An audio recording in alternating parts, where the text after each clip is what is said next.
Hello everyone, welcome back. This is S.C. Coleman, author, and in this video we're going to be talking a little bit about strategists and tacticians. What exactly are they? Can you identify individuals who have inclination, shall we say, towards strategy and tactics? Of course, these ideas are part of natural or natural character, if you will. So one example I would use to describe how you can figure out that somebody's got an inclination towards tactics or strategy is by looking at how somebody comments on a sporting event. And if you take the example of a football game, whether it be soccer or so-called American football, get a group of people together. You can, of course, do the same with boxing or any other thing like that. And you watch how they comment about the particular game, event, or competition. And somebody who is a analyst, somebody who's got strategic or tactical sort of inclinations will comment on not necessarily who won or who lost, but how they won or lost. And the particular, a tactician would focus on the particular moves employed and whether they were good or bad. And a strategist would talk about the overall game, the overall long game, the strategy. And most people, I would say, would probably just focus on the base, who won, who lost, all that nonsense, and not really care so much about why or how. And those who focus on statistics generally are involved in some type of betting scenario, or you could have somebody who's tactically and strategically capable and who talks about statistics, and that's where you get the term overrated, meaning somebody, of course, is rated more than they actually are. In reality, they do not perform to how their numbers are puffed up on paper. And you can generally tell that based on, say, in a boxing match, if somebody wins, but they show and demonstrate a lack of capability, and the other fighter might either demonstrate more capability. If the other fighter demonstrates more capability, then generally that's going to be considered a thrown match. They took a dive, right? They lost on purpose. It's the same idea with rigging. If something's rigged, right? You know, people might comment about a referee making a bad call in some particular element. That could be an indication of somebody's inclination towards tactics versus strategy. But it's hard to say. It really requires, it's situationally dependent. So that's a way that you can kind of identify the natural character that people hold towards tactics and strategy. Now, another thing, of course, not only do you have the motive, right, but you've got the overall plan, and then how that plan is carried out on the very different details, all the different moves being made in chess, right? You know, you got the strategy of how you're going to win, and then you've got the tactics of what those particular moves are to get you to the victory or defeat, either or. Now, labels, right? We take a look at the enemy that we have today, and because the enemy we have today is implementing tactics and strategy and have apparently mostly been uncontested, one of the things we need more of today are tacticians and strategists. We don't necessarily need more trigger fingers. The reason why you want to have everybody carrying weapons is a strategic and tactical situation that means the financier enemy can no longer use their shield of 911. And that's a big thing, right? You won't hear somebody saying, I became a police officer because so that I can carry a gun. Because everybody carries a gun, they're not special, nobody gives a crap, right? 911 ceases to become a threat thus people will begin ignoring, like those arbitrary and bogus no gun sign school zones and all that other nonsense, right? All that stuff's treason. And it's run by these enemy financiers who are making this economic attack right now. In order to match that, you need to think strategically and tactically. It's not necessarily about identifying and taking out each one. They like to form into their little committee councils, their little groups, their little non-governmental organizations, and they like to hide behind the scenes as some type of round table of superior minds and all that nonsense, right? That's what they like to do. And they always like to present things as though they aren't inevitable, like Agent Smith from The Matrix, right? The demise of humanity is inevitable, and their rulership is inevitable too.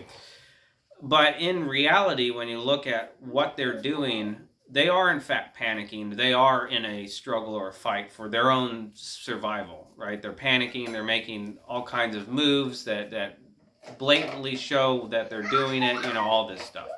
In order to counteract that, and I don't really care about the people who are just stuck in a rut and who will just, criticize, and they will refuse to accept the fact that we are in fact involved in a war like no other, and have been for, forever, just about, as far as we know anyway. This has to be addressed by having more tacticians and more strategists, which is, of course, a natural inherent benefit of strategy games and tactical games, which is the reason why a lot of those things get rammed into the ground and whatnot. But one of the tactics that the financier enemy organization, the cabal, if you will, one of the tactics they use is the label. And that is applicable for an episode in The Big Bang Theory, which Sheldon comments, the character, of course, that the other character, Leonard, is engaging in something called reductio ad absurdum, which means reduced to absurdity. This is a very common tactic used by the cabal elements all the time. And what they do is they invent this caricature, this label, and then they apply it to anyone that they don't like, or in other cases, they apply it for some other motive. Take children, for instance. Anytime somebody implements this tactic to either say that children are stupid, or they use this tactic to say that parents cannot handle their children, they are employing that tactic for the specific motive of child harvesting and child trafficking. They are using that to make a logical, well, not a logical, but to make the argument of which you're never allowed to hear any other sides or anything like that, right? They always play this like we control everything and you're only allowed to hear this one message, right? So they take the label, they say children are stupid, and one example is the all that stuff was going around about children jumping off the garage because they thought they could fly, right? They're pretending to be superheroes, so they'll jump off the garage because they think they can fly. And the particular talking head, moron, Ben Shapiro, idiot, I don't know if he's stupid per se, but that's a talking head, right? Talking heads are just, they're mouthpieces, right? They don't have any creativity. They're not in charge of what they say or do. They are just simply told what to do. Well, that caricature, Ben Shapiro, which is probably an alias or acting name or whatever, said that his child's stupid, which he was trying to say was because you shouldn't let children, quote unquote, choose their own gender, right? Well, the fact is that he takes that and then leverages it into the fact that children are stupid and thus they need to be specially cared for. Now, the next step is to label parents as stupid and negligent and all this other stuff so that they can then, of course, have an excuse to acquire the children and traffic them and all that stuff. There's so many ways that this label tactic is used. It isn't always just a caricature or character assassination is often the term used, where you make a label You make a character of somebody, the hick, the jock, the the ignorant black person who's descended from slaves, the Muslim terrorist, right? These are all characters. They're tropes, right? Stereotypes, whatever you want. And then they take that and they apply it to anybody who's their opponent or enemy, whether or not that person actually fits it or not, right? And it's all based off of appearance or activity, or really it could just be based off anything. It's simply an attack. So that's how you use that label tactic in an attack manner. You could also use it in a defensive manner, right? You can wear the label of a priest or of a vagrant, a vagabond, or a poor soul, the super uber wealthy clergy going around and talking about how poor they are and how they need money and going around begging and stuff like that. You take the so-called fire department. They'll go out there and do their raising money drive because they need money. And it's like these guys are getting all this money from so-called taxes and all this stuff. Same thing with the school, right? The school has all this army of fundraisers, all these, the Girl Scouts, all the different booster drives, all that stuff, right? And yet this institution is getting just grants and all kinds of stuff thrown at it, right? So that's a way you can use a label. I guess that gets sort of a little bit out of the label as the defensive tactic and more into the realm of the label being used to acquire resources and other stuff like that, which, of course, then will be used in an overall antagonistic strategy, because that's what we are, in fact, engaging in. This is a war in which you have a handful of humans, I would probably say, relatively speaking, who have actually begun to engage on a strategic and tactical level in this war, where this whole other organization has been engaged in it the entire time, essentially against an opponent which has been unaware. And that's because they, of course, view us not as opponents, but rather as livestock or pawns on the chessboard, right? You can't play against a pawn on a chessboard because the pawn is just a simple piece that makes one move, right? You play against the other player. So they don't recognize us as other players, but regardless, they are in fact acting as though they are, fighting for their survival, which I guess in many cases they are.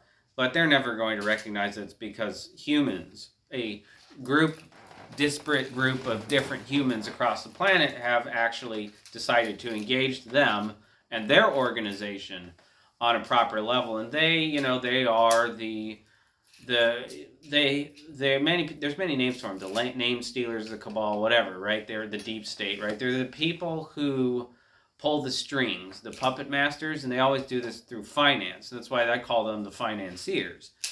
They threaten to withdraw grant money, all this other stuff, right? Which they first rob, right? They steal all this stuff and they acquire control under false pretense, and then they leverage that in a way to gain more conquest, all that. So that's how they operate strategically.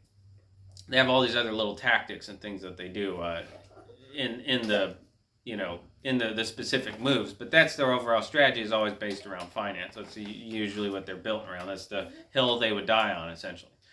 And they get together in their little groups, and they have all their titles. The banking CEO, the professor of so and so who sits on this board and that board, the retired police chief, the cardinal from archbishop, whatever, right? And you have all these people with these certain titles and labels. They always get together into their little groups. Of course, they could wear any mantle and do wear any mantle or name or artifice, anything they need to get the job done. So many cases don't have more than one name individually. So it is often hard to actually track down the specific individuals and what they're doing. Now, with the labeling, another tactic, so to speak, is the refocusing of history. Some people might call this the rewriting of history, but I think that it's more accurately described as the refocusing of history. It's taking a historical element and then changing it just enough that when people actually get their hands on old texts and read it, they instantly formulate their perspective based off what they've taught which is the lens that they'll see it through, and thus it will be distorted. The first of those is the abolitionist. And the reason why this is important is because they're attempting to resurrect the abolitionist from the 1800s, the early and middle and late 1800s, mostly early and middle though, because they were the primary focal point that instigated the so-called original Civil War, which is of course in itself refocused, so we don't really know what happened with the Civil War because we have an incorrect lens. And so to explain that, we look at the abolitionists today. You have the abolition or the abolishing of property tax. That is a resurrection of the abolitionist movement. Except the original abolitionist movement was slightly different in that they were not trying to abolish slavery, which is in itself ridiculous because the word slavery means work. So trying to abolish work would just be moronic. Nowadays, the context and connotation to the word slavery has changed to mean forced labor without any recompense or anything like that. Or, I don't really want to get into the weeds there. But either way, the abolitionists were not trying to abolish slavery. They were completely and utterly focused around the realm of religion.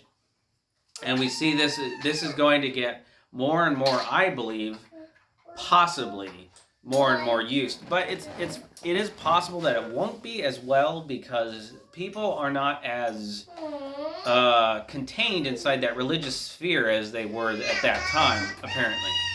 So one of the abolitionist works that you can look up to determine the conflict with the religious groups is a book called The Star of the West. It starts out by talking about how Catholics, and moves into the realm of the popist stuff, are attempting to usurp the law and cause this insurrection and conquest and all this other stuff, which is technically speaking true. However, rather than focusing on the individual acts in relation to treason and all that other stuff, it diverts the subject into the realm of religion and attempts to make it the usual conflict between Protestant and Catholic. And that is what led to the so-called Civil War. The burning of convents was an alleged Protestant attack on Catholics for the belief that in the convents they were torturing children, which I believe is probably true.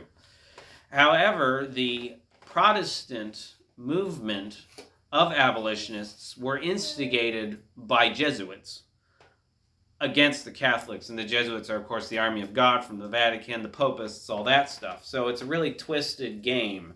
And one of the reasons why they want to agitate the Protestants to attack the Catholics is so that then they can come around on the side of the Catholics and get everybody fight over religious reasons and nothing else. The abolitionists very specifically wanted to prohibit the ability for Catholics to hold any sort of constitutional office. I'm not going to say public office, but constitutional office, because at the time the Constitutional Republic was actually active.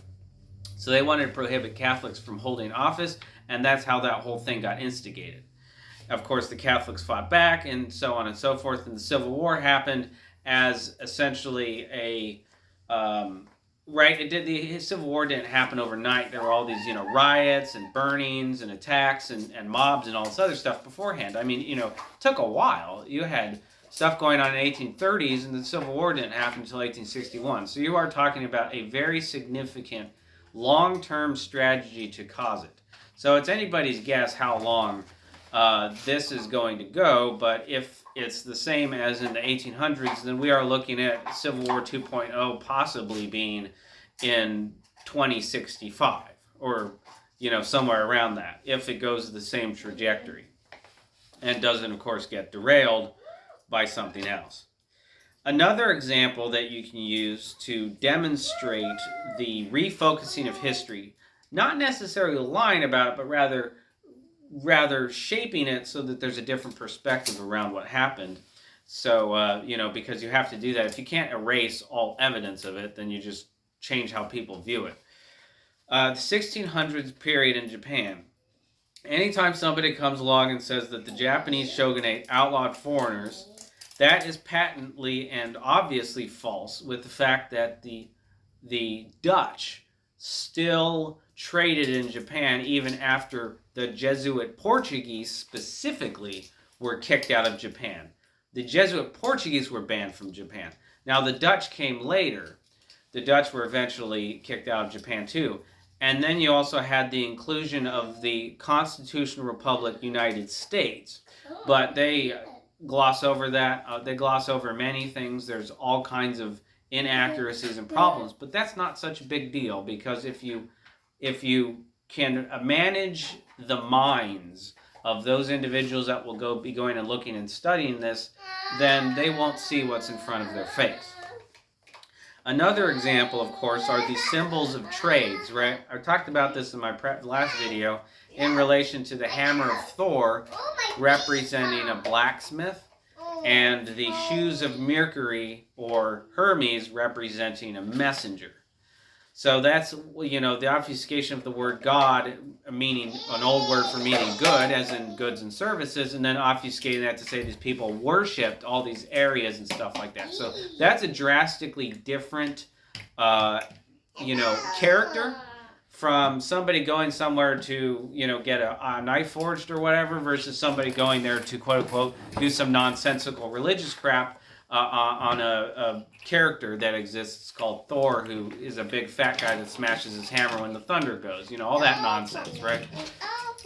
So the obfuscation there means that you're going to view the past in a false manner without you actually without the actual content needing to be physically changed. Of course, they do all of that too, the revisionism, all that stuff, right? And they also try to get into this idea that burning books is inherently bad, versus revisionism, changing books, or suppressing them and hiding them is not because it's book burning that you need to watch out for, right?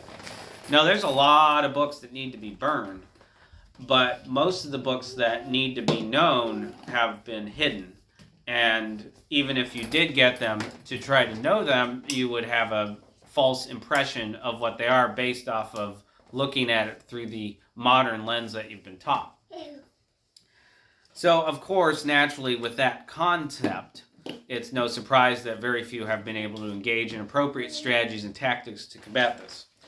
Now, the next thing is the idea of running a computer program or running just a program, right? You look at a computer program, specifically in a video game, and it's set up to recycle and run the same way. You load this one game and you play it this one way, but either way, the program itself is going to continue. A lot of what these individuals in this organization does is the same program. It keeps going over and over and over and over and over and running and running and running. Hence the use of the term NPC, or non-player character, to describe those individuals who are stuck in the program. They're just going about their daily lives doing a routine. They just keep cycling and cycling and cycling, and there's no actual really thought behind it. There's no technical purpose. There's just a logical purpose. The things that humans generally have, curiosity, creativity, all that stuff, does not really fit into a program. All that stuff needs to be trained out of you so you can get put into a program. And the individuals in this organization run like that. They run their own programs. They're not creative. They have no curiosity. They simply just keep carrying out the same program. It's a lot easier to do in a strategic and tactical fashion. The reason why I say this is that they're only ever going to use the same strategies. They're only ever going to use the same tactics. They're not going to change them, ever. They just keep doing the same stuff and go over and over and over again. They get away with it because they have implanted things like cramming and dumping. These are terms that you use in the school system for test taking, so-called. Now, the tests themselves are purely arbitrary, but they do also have all these things embedded into them about behavior modification and learning outcomes, all this other nonsense. And the Richard Mitchell character, which I believe to be a sobriquet or false name, talks a lot about that specifically. But when you look at the tactic and strategy involved, and it is an intentional, that's the biggest thing. These are tactics and strategies that are as intentional as implementing an opening in chess, right? That's intentionally done. It is not an accident. They did not just stumble into it, and they're not just doing their job. They are intending to do it. They are an opponent in war, and they are engaging in tactics and strategy. They are enemy combatants. And it doesn't matter if they sit on a school board, or if they are the chief of a police department somewhere, or if they're all the way up at the top of one of these massive international banks. they are enemy combatants. They are engaging in tactics and strategies, and you can see it in their motives and how they methodically carry these things out. But you won't see it if you don't have the mind for tactics and strategy, which is why I say we need more tacticians and strategists in opposition to this organization. So with cramming in the school system, you cram a whole bunch of information before you take a test, right? And they do that, even though they always say, don't cram before a test when you go home or whatever. I don't know if they always say that now, but that's what I heard a lot. The actual program is designed like that. Before a test is coming up, the week before, they begin incrementally engaging every day these cram sessions, right? So the cramming doesn't happen in one night, because that's when they say don't cram before a test, they're attempting to make you think that the cramming happens in one night. It doesn't. The cramming, you cram a whole bunch of information that you need to remember all of it, which of course you never will, and you're going to fail the test because you can't remember all the nonsense that they cram in your head. And they do that on purpose so that once the test is over, you dump, meaning you forget everything that you just learned. And if you get people into this behavioral cycle of cramming and dumping, well, then you're talking about short-term memory loss. You are intentionally imposing short-term memory loss. Now, it does involve some chemicals, cognitive blockers, all these toxins they put in food so that you don't think very well, you stay dumb, all that stuff. So it does kind of require some chemical assistance. But either way, that is an actual motive behind the education system, as described in the Cardinal Principles on reorganization of secondary education and all that stuff in 1918. But the dumping and cramming element that is taught to people ensures they do not retain cognitive. Their cognition is low, is arrested in its development, and they do not retain information. Thus, they will never, ever advance out of the stage of basic strategy and tactics as far as a natural component is, so they won't, essentially speaking, be a problem. So the basic way that you could formulate the difference between a strategist and a tactician is if you take a chess game and you have on one side a pure strategist, meaning this individual, they are all about strategy. And on the other side, you have the tactician, whose entire purpose is about tactics. In many military intelligence outfits or organizations, even if they are corporate, being mercenary forces or security forces or international forces or whatever, right? They will have a component on tactics and a component on strategy. You really want to have both together in one individual, though, because if you take the chess game example, the strategist will probably win in the long game over the length, except the tactician will make the strategists win so costly that by the end, they'll basically just be like 2 kings left or something, right? Because the tactician is going to punish every single move that the strategist makes. So overall, the strategist might win because of a better long game, but will have absolute garbage tactics, will not be able to make moves that will, and the tactician, on contrast, will be making moves without any real overall good strategy. So they'll win like little battles but lose the war eventually. That's the idea. Except for the fact that if you have a strategist, the winning of the war is not so important, because what they often refer to as a Pyrrhic victory will happen, where the strategist has such great number of casualties and losses that they won't be able to win. If you understand this cabal organization and the individuals involved in it, the fact that they have compartmentalized mostly everything, usually you're either dealing with a tactician or a strategist, but not both. If you have more regular strategists and tacticians, then people will be able to identify that stuff. But if you can find an individual who can do both, well, then they can become a far greater, they can contest this enemy far better than just a singular tactician or singular strategist. The tactician strategist unified into a chess player means that individual will have a more complete victory. They won't have as many errors on particular moves. and they will win in an overwhelming manner versus simply just winning or just making very good moves. So one of the techniques that I use in order to retain information are what I call thought diamonds. So up here at the top, you write your primary element that you're considering. The next, you go down, you have the next, and then the third, and then, or the last, and then you also describe the character of those elements. So the first example is a diamond of action, thinking about taking an action.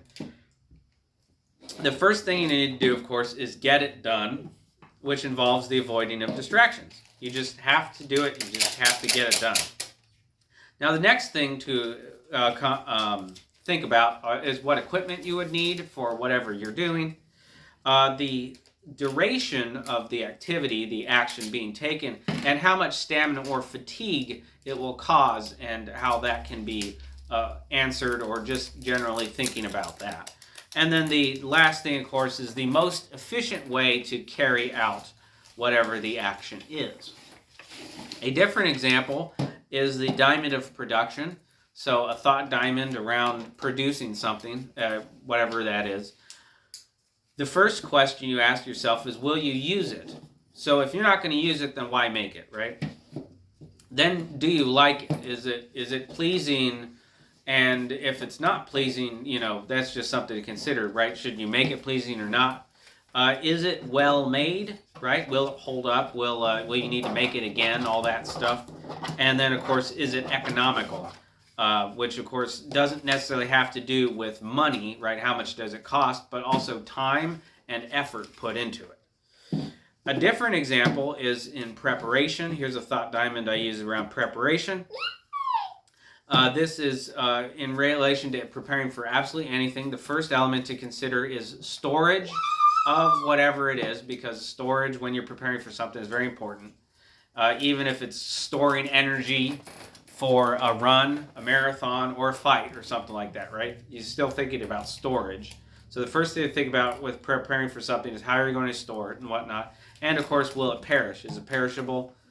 If you're not going to carbo load, quote unquote, before, like a month or 2 months before you're going to go do an activity, because it's going to, your carbo load will perish by that time.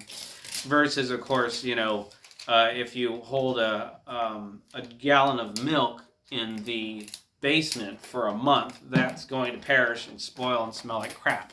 If it's powdered milk, then it will probably last much longer. The next thing, of course, are side effects. Most people have side effects in terms of something being bad, right? But you have alternative effects of things that you need to consider, and that's very important for preparing. If you put certain vegetables together, they will make other vegetables spoil faster, like tomatoes. And onions will have an effect on other vegetables too. So having things together and the effects that they have on other things that are being stored together is really important. That's an example there. The quantity, how much do you actually need to store, right? You don't need to store more than you need.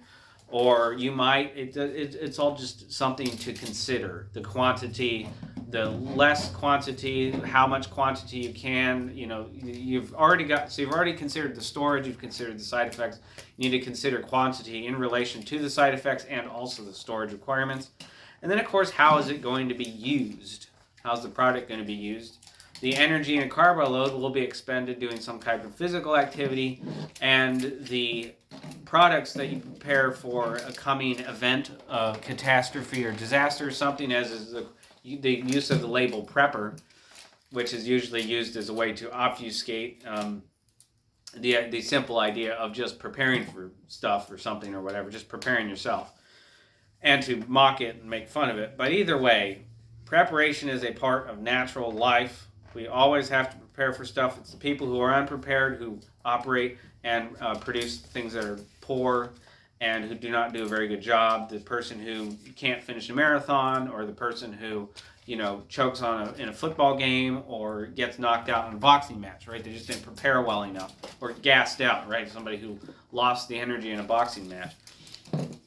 So there's all kinds of elements in everyday society about prepping or preparing, which is not, just about so-called disaster. But either way, the same principles apply. Now, after this, I get into my research diamond, and this is mainly just about how I do my research. The first thing I usually look at are business filings. Those are really important, and they can be, false, but a pattern of falsification on business filings still provides some type of information. Business filings in general will always provide some type of information. Either there's a pattern of fakery going on or something else, but they'll usually provide something useful. Next is the PDFs of documents. That's particularly important when you're doing research in Google, because you'll put a keyword and then PDF, or a keyword and a descriptor in a PDF, or stuff like that. But the PDFs, which come in various ranges, meeting minutes, notes, different agreements and bargains and contracts, all that stuff, right? A lot of those will come out in PDFs, and a lot of that information is usable. It just needs to be researched through, dissected, analyzed, all that. Old books are extremely useful for refocusing and developing lenses with which you can understand things that you otherwise wouldn't be able to comprehend, especially when it comes to these business filings in PDFs. A business filing from now is going to be very different from a business filing from 100 to 200 years ago. But they still had business filings then as well. And then, of course, spreadsheets and rosters. Those are extremely important for finding individuals and details and specific elements that are involved in current and even past activities, because you can have old rosters and old spreadsheets. If you're using spreadsheet in a loose term, you could have, a merchant's filings or ship manifest is technically a type of spreadsheet. And here I've got the survival diamond, a thought diamond around survival. Food and water, of course, are your primary elements that you want in any survival situation. And that can come in any format. The thing that I've most found to be the best approach is to have packages of protein powder, because it's easy to carry. You can survive off protein powder. It won't be comfortable, but you can do it. And it can hit a bunch of requirements in a small, easy-to-carry, non-perishable package. If it's properly sealed and all that stuff, it won't perish for a long time.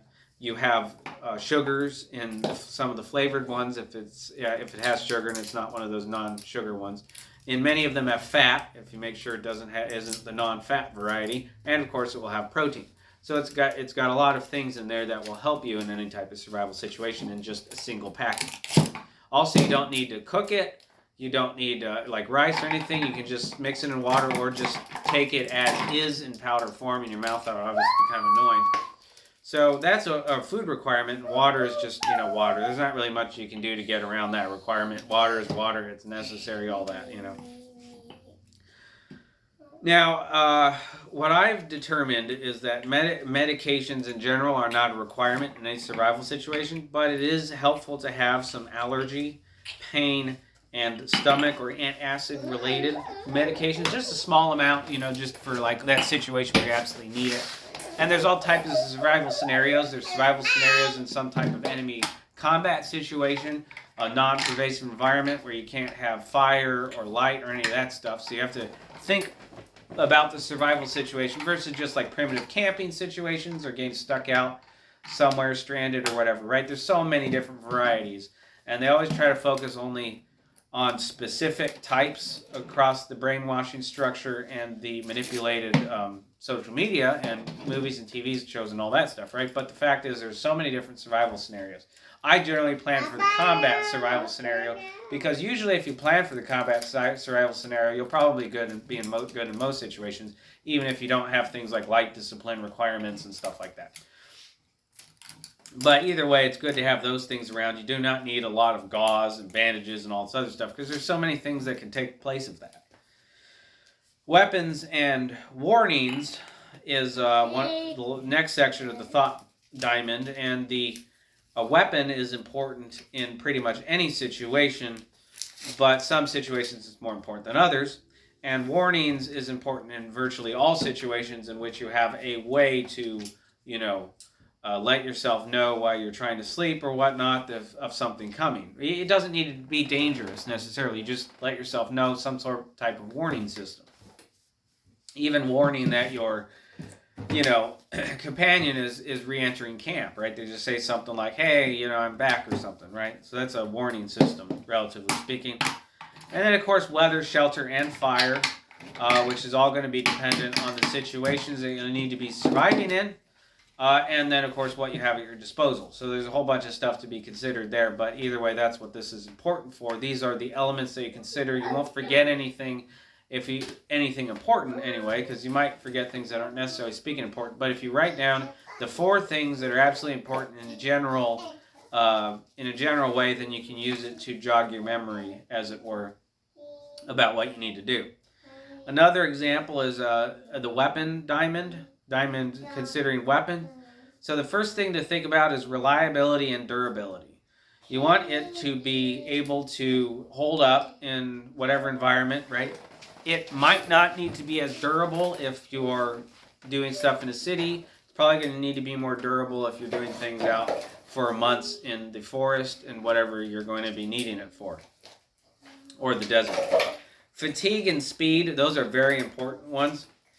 Any weapon, you want to ensure that it's not going to be overly fatiguing and that you can employ it quickly. But again, it all depends on what it is, because a man-packable mortar is not going to be as powerful as one that's aboard a ship. But you're not going to be carrying a massive, 80,